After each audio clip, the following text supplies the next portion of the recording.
Hello, જય સાંઈનાથ. સ્વાગત છે મારી ચેનલ સાંઈ સબુરીમાં. આજે આપણે બનાવશું ફરાળી સૂકી ભાજી.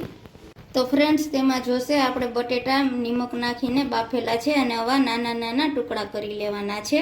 તો તેમાં જોશે આપણે તલ, સફેદ તલ જોશે, અને આખું જીરું છે, મરી પાવડર છે, લીમડાના પાન છે મીઠા, અને લીલી મરચી છે.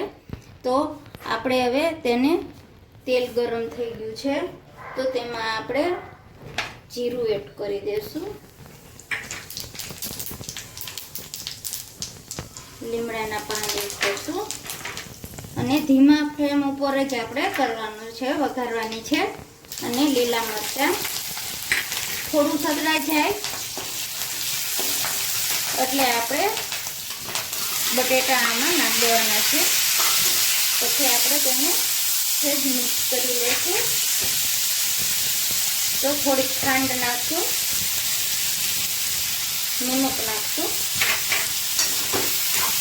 તો ફ્રેન્ડ્સ, તમે આ પરસોત્તમ મહિનો છે તો તમે ફરાળમાં 11 પૂનમ કે તમે હર તહેવાર કોઈ પણ રહ્યા હોય તો ફટાફટ તમારે આ સૂકી ભાજી બની જાય તેવી આ રેસીપી છે.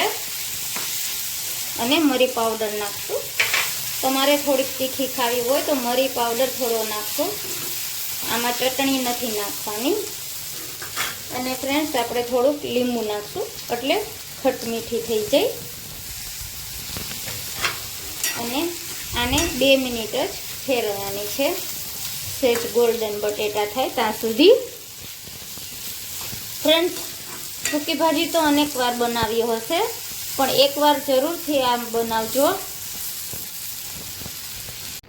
તો ફ્રેન્ડ્સ, આપણે સૂકી ભાજી કમ્પ્લીટ થઈ ગઈ છે. તો ફ્રેન્ડ્સ, મારી રેસીપી ગમે તો લાઈક કરજો, શેર કરજો, સબસ્ક્રાઈબ કરજો, કોમેન્ટ કરજો.